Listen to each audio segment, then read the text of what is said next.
ഏവർക്കും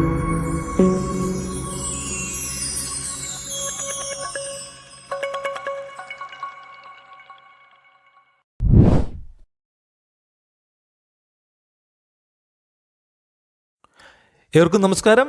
green P S സിയുടെ മറ്റൊരു ക്ലാസ്സിലേക്ക് ഏവർക്കും സ്വാഗതം. ഞാൻ ആനന്ദ്. ഞാൻ ആദ്യം തന്നെ നിങ്ങളോട് ക്ഷമ ചോദിക്കുകയാണ്. മറ്റൊന്നും കൊണ്ടല്ല, നമ്മൾ ക്ലാസ്സുകൾ ഇടാൻ ഒരുപാട് ലാഗായി, കുറേ പ്രശ്നങ്ങളും അതോടൊപ്പം തന്നെ കുറച്ച് ബിസിയും ആയതിനാണ് ടൈമിൽ നിങ്ങളുടെ കയ്യിൽ ക്ലാസ്സുകൾ എത്തിക്കാൻ സാധിക്കാത്തത്.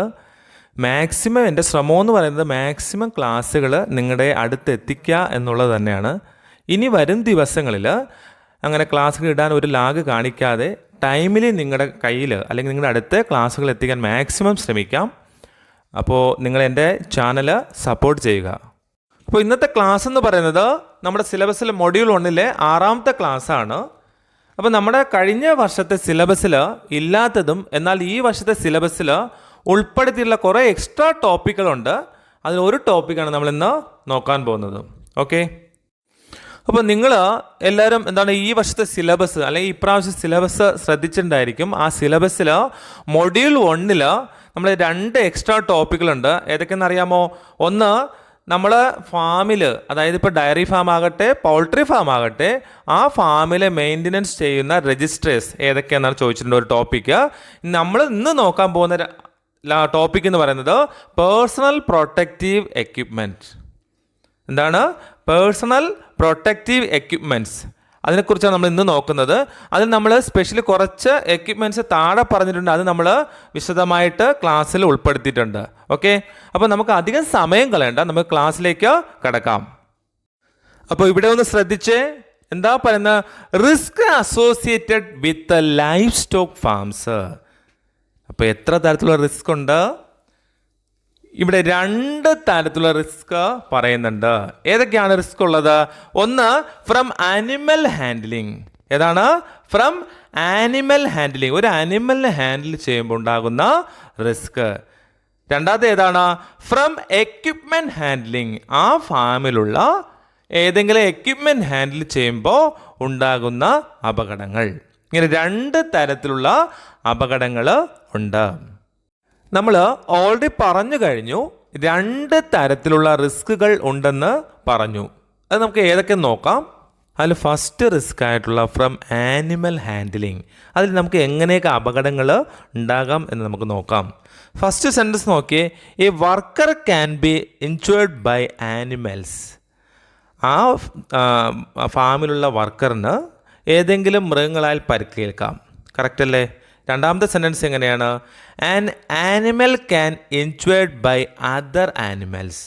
അതായത് ഒരു ആനിമലിന് ആ ഫാമിൽ തന്നെയുള്ള മറ്റ് ആനിമലാൽ ഇൻജേർഡ് ഉണ്ടാകാം. മൂന്നാമത്തെ സെൻറ്റൻസ് എന്താ പറയുന്നത്? Workers can get injured while operating machines or tools.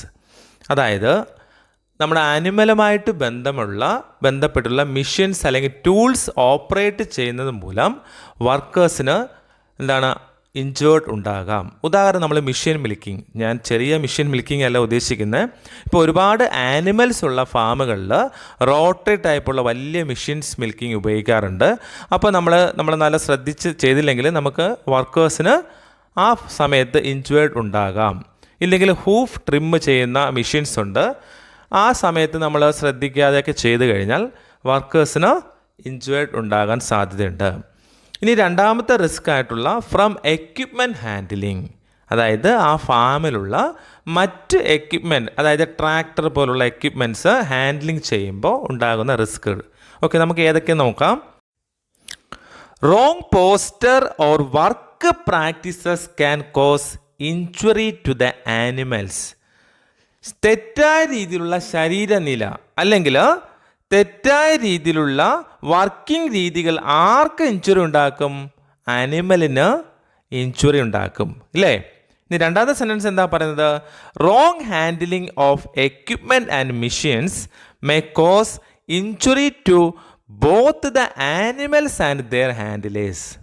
അതായത് എക്യുപ്മെൻറ്റ് തെറ്റായി ഹാൻഡിൽ ചെയ്യുന്നതിലൂടെ ആ ആനിമലിനും അതോടൊപ്പം തന്നെ ആ എക്യുപ്മെൻറ്റ് ഹാൻഡിലിംഗ് ചെയ്യുന്ന വർക്കറിനും എന്തുണ്ടാകാം? ഇഞ്ചുറി ഉണ്ടാകാം. മനസ്സിലായോ? അപ്പോൾ ഇവിടെ നമ്മൾ കണ്ടു പല സാഹചര്യത്തിലും ആനിമലിന് ഇഞ്ചുവേർഡ് ഉണ്ടാകുന്നത് പോലെ തന്നെ ആ വർക്കേഴ്സ് അല്ലെങ്കിൽ മെഷീൻ ഹാൻഡിലിംഗ് ചെയ്യുന്ന ഹാൻഡിലേഴ്സിന് എന്തുണ്ടാകുന്നുണ്ട്? ഇഞ്ചുറി ഉണ്ടാകുന്നുണ്ട് അല്ലേ? സോ അങ്ങനെ വർക്കേഴ്സിനുണ്ടാകുന്ന ഇഞ്ചുറി ഒരു പരിധിവരെ നമുക്ക് എങ്ങനെ കുറയ്ക്കാം? ഈ പേഴ്സണൽ പ്രൊട്ടക്റ്റീവ് എക്യുപ്മെൻറ്റ് ഉപയോഗിക്കുന്നതിലൂടെ നമുക്ക് ഒരു പരിധിവരെ നമുക്ക് ഈ ഇഞ്ചുറി കുറയ്ക്കാൻ സാധിക്കും. മനസ്സിലായോ? അപ്പോൾ എന്താണ് പേഴ്സണൽ പ്രൊട്ടക്റ്റീവ് എക്യുപ്മെൻറ്റ്സ്? എന്താ പറയുന്നത്? നമുക്ക് നോക്കാം. Are the protective clothing and adequate protective equipments while carrying out the day to day operations. എന്താ പറയുന്നത്? ഒരു ഫാമിലായിക്കോട്ടെ അല്ലെങ്കിൽ ഒരു വർക്കിംഗ് പ്ലേസിലായിക്കോട്ടെ അവിടുത്തെ ദൈനംദിന പ്രവർത്തനങ്ങൾ നടക്കുമ്പോൾ ഉപയോഗിക്കേണ്ട പ്രൊട്ടക്റ്റീവ് ക്ലോത്തിങ്ങിനെയും അതിനോടൊപ്പം തന്നെ ഉപയോഗിക്കേണ്ട മതിയായിട്ടുള്ള സംരക്ഷണ ഉപകരണങ്ങളെ മൊത്തത്തിൽ നമുക്ക് എന്ത് വിളിക്കാം? പേഴ്സണൽ പ്രൊട്ടക്റ്റീവ് എക്യുപ്മെൻറ്റ്സ് എന്ന് വിളിക്കാം. മനസ്സിലായെന്ന് കരുതുന്നു. രണ്ടാമത്തെ സെൻറ്റൻസ് എന്താ പറയുന്നത്?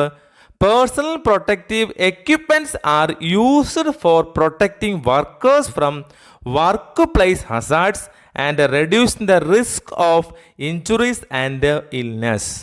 എന്താ പറയുന്നത്? നമ്മൾ ഈ പേഴ്സണൽ പ്രൊട്ടക്റ്റീവ് എക്യുപ്മെൻറ്റ്സ് എന്തിനാണ് ഉപയോഗിക്കുന്നത്? നമ്മൾ ജോലി സ്ഥലത്തെ അപകടങ്ങളിൽ നിന്നും തൊഴിലാളികളെ സംരക്ഷിക്കുന്നതിനും അതുപോലെ തന്നെ എന്താണ് പരിക്കുകളുടെയും രോഗങ്ങളുടെയും സാധ്യത കുറയ്ക്കുന്നതിനുമാണ് നമ്മൾ എന്ത് ഉപയോഗിക്കുന്നത്? ഈ പേഴ്സണൽ പ്രൊട്ടക്റ്റീവ് എക്യുപ്മെൻറ്റ് ഉപയോഗിക്കുന്നത്. കറക്റ്റ് അല്ലേ? അടുത്ത് നോക്കാം. മൂന്നാമത്തെ സെൻറ്റൻസ് എന്താ പറയുന്നത്? It reduce the risk during animal handling, feeding, milking or other routine farm activities. അതായത് ഇവിടെ നമ്മൾ പേഴ്സണൽ പ്രൊട്ടക്റ്റീവ് എക്യുപ്മെൻറ്റ്സ് ഉപയോഗിക്കുന്നതിലൂടെ ആനിമലിനെ ഹാൻഡിൽ ചെയ്യുന്ന സമയത്തും അതുപോലെ തന്നെ ഫീഡിങ് ചെയ്യുന്ന സമയത്തും മിൽക്കിങ് ചെയ്യുന്ന സമയത്തും അല്ലെങ്കിൽ ആ ഫാമിലെ മറ്റ് ദൈനംദിന പ്രവർത്തനങ്ങൾ ചെയ്യുന്ന സമയത്തും ഉണ്ടാകുന്ന അപകടങ്ങൾ നമുക്ക് ഒരു പരിധി വരെ നമുക്ക് കുറയ്ക്കാം. അപ്പോൾ നോക്കാം. Type of personal protective equipments ഏതൊക്കെയാണ് നമുക്ക് നോക്കാം. ഇവിടെ നോക്കിയേ. ഹെഡ് പ്രൊട്ടക്ഷൻ, അതിനുവേണ്ടി ഏതൊക്കെയുണ്ട്? Hard hat, helmet. അടുത്ത് നോക്കിയാൽ ഐ പ്രൊട്ടക്ഷൻ ഏതാണ്? ഗോഗിൾസ് ഉണ്ട്, safety glasses. Hearing protection, ear plugs and ear muffs. Face protection, face shields. Hand protection, gloves. Foot protection, gumboots, boots, safety shoes. Respiratory protection, breathing apparatus, mask. Body protection, protective clothing, gowns, apron, suits etcetera. നമ്മുടെ സിലബസിൽ module 1 last നമ്മൾ കൊടുത്തിട്ടുണ്ട്. അതാണ് personal protective equipment. അതിൽ കുറച്ച് equipment താഴെ mention ചെയ്തിട്ടുണ്ട്. അതിൽ ഫസ്റ്റാണ് ഹാർഡ് ഹാറ്റ്. എന്താണ് പറയുന്നത് നോക്കാം. This helps to prevent injuries from falling objects and also from heat and cold. ഇത് വായിച്ചപ്പോൾ എനിക്ക് പെട്ടെന്ന് ഓർമ്മ വന്നത് നമ്മുടെ ഫ്രണ്ട്സ് എന്നൊരു സിനിമയില്ലേ പണ്ട്, അതിൽ ജഗതി ചേട്ടൻ ശ്രീനിവാസ് ചേട്ടനോട് ആ ഒരു എന്താ പറയുക ഹാമർ കൊണ്ട് ആണി പറിക്കുന്നൊരു സീനുണ്ട്. ഓർമ്മയുണ്ടോ?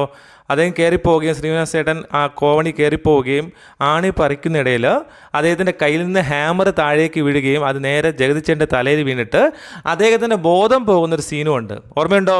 അങ്ങനെ ബോധം പോകാതിരിക്കാൻ നിങ്ങൾ ആരെ സഹായിക്കും? ഈ ഹാർഡ് ഹാറ്റ് സഹായിക്കും. അതോടൊപ്പം തന്നെ നിങ്ങളുടെ ഹീറ്റിൽ നിന്നും കോൾഡിൽ നിന്നും ആര് സഹായിക്കും? ആര് പ്രൊട്ടക്റ്റ് ചെയ്യും? ഹാർഡ് ഹാറ്റ് പ്രൊട്ടക്റ്റ് ചെയ്യും. ഇനി രണ്ടാമത്തെ എക്യുപ്മെൻ്റ് എന്ന് പറയുന്നത് ഗോഗിൾസ് ആണ്. ഓക്കെ, എന്താ പറയുന്നത് നോക്കാം. They protect the eye from dust, stray particles, radiations, fumes etcetera. നമ്മുടെ കണ്ണിനെ എന്തിൽ നിന്നൊക്കെ പ്രൊട്ടക്റ്റ് ചെയ്യുന്നുണ്ട് ഗോഗിൾസ്? ഡസ്റ്റ്, സ്ട്രേ പാർട്ടിക്കിൾസ്, ധൂമകണികകൾ, അതുപോലെ റേഡിയേഷൻസ്. ഇപ്പോൾ റേഡിയേഷൻ നമ്മൾ ഇപ്പോൾ ഓപ്പറേഷൻ തിയേറ്ററിൽ അവിടെ നമ്മൾ ഡിസിൻഫെക്ഷൻ ചെയ്യുന്നത് അൾട്രാ വയലറ്റ് രശ്മിയൊക്കെ വെച്ചിട്ടാണ് ഡിസിൻഫെക്ഷൻ ചെയ്യുന്നത്. ആ ഒരു സമയത്ത് അല്ലെങ്കിൽ നമ്മളിപ്പോൾ ഏതെങ്കിലും തരത്തിൽ പുൽകൃഷി ചെയ്യുന്ന ഇപ്പോൾ ഫാമിൽ ഒരുപാട് വർക്കേഴ്സ് കാണുമല്ലോ, അവരിപ്പോൾ ഡയറക്റ്റ് സൺലൈറ്റ് ഉള്ള സ്ഥലങ്ങളിൽ നമ്മളിങ്ങനെ ജോലി ചെയ്യുന്ന സമയത്ത് ഡയറക്റ്റ് റേഡിയേഷൻ അടിക്കാതിരിക്കാൻ നമ്മൾ കണ്ണിൽ എന്ത് ഉപയോഗിക്കാം? ഗോഗിൾസ് ഉപയോഗിക്കാം.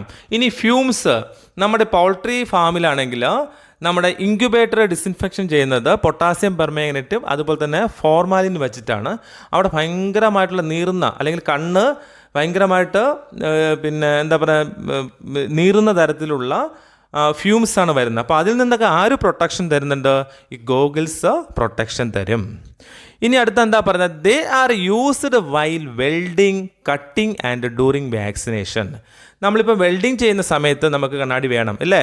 അതുപോലെ തന്നെ ഏതെങ്കിലും തരത്തിലുള്ള ഈ മെറ്റൽസ് കട്ടിങ് ചെയ്യുന്ന സമയത്തും ഗോഗിളിൻ്റെ ആവശ്യമുണ്ട്.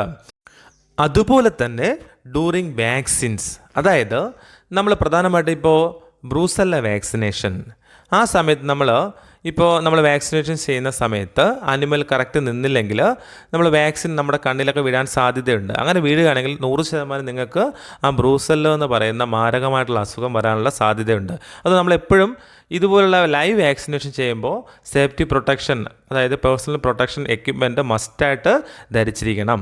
ഓക്കെ, മൂന്നാമത്തെ എക്യുപ്മെൻറ്റ് നോക്കാം. Ear plugs and ear muffs. Okay, എന്താണ് പറയുന്നത് നോക്കാം. They protect farm workers from high noise level emitted from machines and animals. Okay, അതായത് ചില ആൾക്കാർക്ക് ഭയങ്കരമായിട്ടുള്ള സൗണ്ട് അല്ലെങ്കിൽ ഈ അനിമൽ പുറപ്പെടുവിക്കുന്ന സൗണ്ട്, ഇതൊക്കെ ഭയങ്കര ഇറിറ്റേഷൻ ആയിരിക്കും. പ്രത്യേകിച്ച് എന്താണ്, ചില മെഷീൻസ് ഉണ്ട് ഭയങ്കരമായിട്ട് സൗണ്ട് ഉണ്ടാക്കും ഇല്ലേ?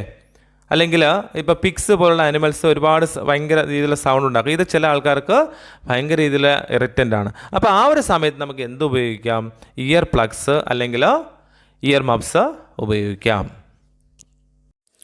അടുത്ത നാലാമത്തെ എക്യുപ്മെൻ്റ് ആണ് ഫേസ് ഷീൽഡ്സ്. ഏതാണ്? Face shields. എന്താ പറയുന്നത്? Face shields protect the entire face from hazards such as flashes, sprays and infectious materials.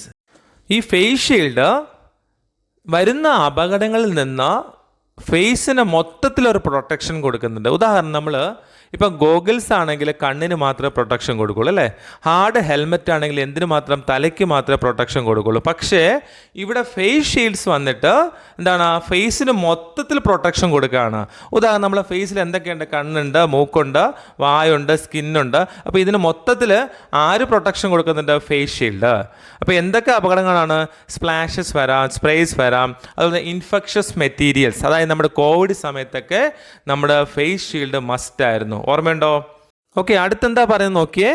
Face protection must also be worn while mixing, spraying, applying chemicals and also while grinding metal or cutting timber. എന്താ പറയുന്നത്? നമ്മൾ ഉറപ്പായിട്ടും ഈ face protection ധരിച്ചിരിക്കണം. എപ്പോഴാണ്? Mixing, ഏതെങ്കിലും chemical mix ചെയ്യുമ്പോഴോ അല്ലെങ്കിൽ spray ചെയ്യുമ്പോഴോ അല്ലെങ്കിൽ അപ്ലൈയിങ് കെമിക്കൽസ്. അനിമൽസ് നമ്മളിപ്പോൾ ഹോൺ ബട്ടൊക്കെ കരിക്കാൻ വേണ്ടിയിട്ട് നമ്മൾ എന്ത് ചെയ്യും? കെമിക്കൽസ് ഉപയോഗിക്കാറുണ്ട് അല്ലേ? അപ്പോൾ ആ സമയത്തേക്ക് നമ്മൾ മസ്റ്റായിട്ട് എന്ത് ധരിച്ചിരിക്കണം? ഈ ഫേസ് ഷീൽഡ് ധരിച്ചിരിക്കണം. അതുപോലെ തന്നെ ഗ്രൈൻഡിങ് മെറ്റൽ, നമ്മൾ ഏതെങ്കിലും മെറ്റൽ ഗ്രൈൻഡ് ചെയ്യുമ്പോഴോ അല്ലെങ്കിൽ കട്ടിങ് ടിമ്പർ, നമ്മുടെ തടി കട്ട് ചെയ്യുമ്പോൾ അല്ലെ മരമൊക്കെ മുറിക്കില്ലേ, ആ സമയത്തൊക്കെ നമ്മൾ ഉറപ്പായിട്ട് എന്താണ്? Face shield ധരിച്ചിരിക്കണം. ഓക്കെ, അപ്പോൾ അഞ്ചാമത്തെ എക്യുപ്മെൻ്റ് ഏതാണ്? ഗ്ലൗസ്. ഏതാണ്? ഗ്ലൗസ്. എന്താ പറയുന്നത്?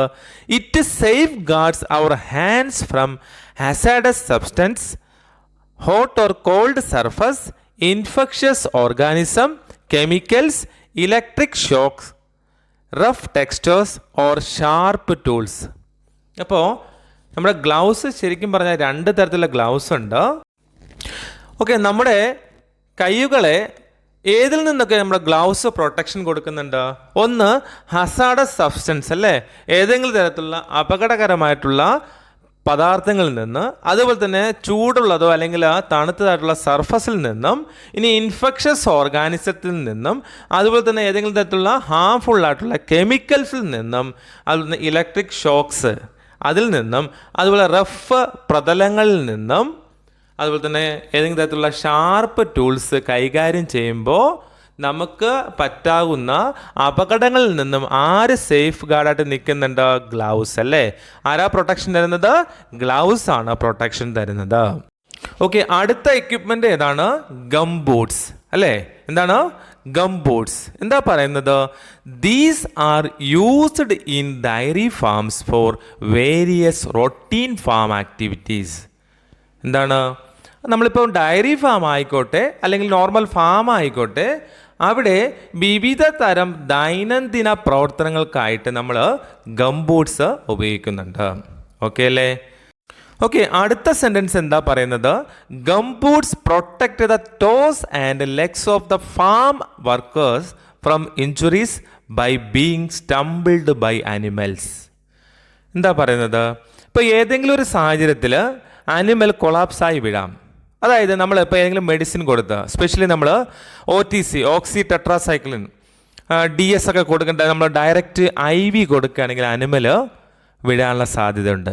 ഇല്ലെങ്കിൽ നമ്മൾ ഷെഡിൽ നിന്ന് അനിമലിനെ പുറത്തേക്ക് കൊണ്ടുപോവുകയാണ്. അപ്പോൾ ആ ഷെഡ് സ്ലിപ്പറി ആയിട്ടുള്ള ഫ്ലോർ ആണെങ്കിൽ ഒരു പക്ഷേ അനിമൽ വീഴാനുള്ള സാധ്യതയുണ്ട് അല്ലേ?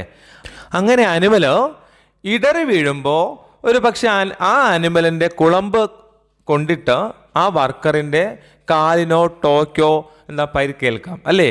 അങ്ങനെ പരിക്കേൽക്കാതെ ആര് പ്രൊട്ടക്റ്റ് ചെയ്യുന്നുണ്ട്? ഗം ബൂട്ട്സ് പ്രൊട്ടക്റ്റ് ചെയ്യുന്നുണ്ട്. ഓക്കെ അല്ലേ? ഓക്കെ, അടുത്ത എക്യുപ്മെൻ്റ് ഏതാണ്? Breathing apparatus. എന്താ പറയുന്നത്? This is particularly needed when working in confined spaces such as xylose. എന്താണ് സൈലോസ്? നമ്മുടെ എന്താണ് സക്കുലൻ്റ് ഫോമിൽ ഫോഡറിനെ പ്രിസർവ് ചെയ്ത് വയ്ക്കുന്നതാണ് സൈലോസ്. അറിയാമല്ലോ അല്ലേ? അതെന്താണ്? ഒന്ന്, അവിടെ ഓക്സിജൻ്റെ ലെവൽ കുറവായിരിക്കും. കൺഫൈൻ എന്ന് വെച്ച് കഴിഞ്ഞാൽ ഇടുങ്ങിയ സ്പേസുകളായിരിക്കും. അപ്പോൾ അവിടെയൊക്കെ നമുക്ക് ബ്രീത്തിങ് ഇഷ്യൂസ് ഉണ്ടാകാൻ സാധ്യതയുണ്ട്. അപ്പോൾ അവിടെയൊക്കെ നമുക്ക് എന്ത് ഉപയോഗിക്കാം? ഈ ബ്രീത്തിങ് അപ്പാരറ്റസ് ഉപയോഗിക്കാം. ഓക്കെ അല്ലേ? അടുത്തതാണ് ക്ലോത്തിങ്സ്. എന്താ പറയുന്നത്? Both the dairy owner and the workers must wear all necessary and prescribed protective clothing and equipment while operating machines as per manufacture specification. നമ്മളിത് ഏതെങ്കിലും വലിയ മിഷൻ ഓപ്പറേറ്റ് ചെയ്യുന്ന സമയത്ത് ഡയറി ഫാം ഓണർ ആയാലും വർക്കർ ആയാലും അതിൻ്റെ മാനുഫാക്ചേഴ്സ് പറയുന്ന രീതിയിലുള്ള പ്രൊട്ടക്റ്റീവ് ക്ലോത്തിങ്ങും അതുപോലെ എക്യുപ്മെൻറ്റും ആകണം ധരിക്കേണ്ടത്. ഓക്കെ, മനസ്സിലായോ? ഓക്കെ, രണ്ടാമത്തെ സെൻറ്റൻസ് എന്താ പറയുന്നത്? Loose clothing must be avoided while operating machines, tractor etcetera to prevent the clothes of the farm workers getting caught in to a moving parts. നമ്മൾ ഏതെങ്കിലും തരത്തിലുള്ള മിഷൻസോ അല്ലെങ്കിൽ ട്രാക്ടറോ ഒക്കെ നമ്മൾ ഓപ്പറേറ്റ് ചെയ്യുന്ന സമയത്ത് നമ്മൾ അയഞ്ഞ വസ്ത്രങ്ങൾ ഉപയോഗിക്കാൻ പാടില്ല. കാരണം എന്താണ്? അതിൽ മൂവിങ് പാർട്ടിൽ നമ്മളിപ്പോൾ ഏതെങ്കിലും ഒരു പാർട്ടിൽ എന്താണ് കയറി നമ്മൾ ചുറ്റാനുള്ള സാധ്യതയുള്ള ഡ്രസ്സ്, അങ്ങനെ അപകടം ഉണ്ടാകാം. നമ്മളിപ്പോൾ ബൈക്കിൽ തന്നെ യാത്ര ചെയ്യുമ്പോൾ നമ്മൾ പറയാറില്ലേ, ഇപ്പോൾ ലേഡീസിനോട് ഷോള് നമ്മൾ സേഫായിട്ട് കെട്ടി വയ്ക്കണം, അല്ലെങ്കിൽ എന്താണ് അത് വീലിൽ ചുറ്റിയിട്ട് അപകടം ഉണ്ടാകാനുള്ള സാധ്യതയുണ്ട്. അപ്പോൾ നമ്മൾ നമ്മൾ പേഴ്സണൽ പ്രൊട്ടക്റ്റീവ് എക്യുപ്മെൻറ്റിൽ ഏറ്റവും ഇമ്പോർട്ടൻ്റ് റോൾ ക്ലോത്തിങ് വഹിക്കുന്നുണ്ട്. നമ്മൾ കോവിഡ് സമയത്ത് കണ്ടോ PP കിറ്റ് അല്ലേ, നമ്മൾ ആ ഡ്രസ്സ് ഫുള്ള് വിയർ ചെയ്യാറുണ്ടായിരുന്നു.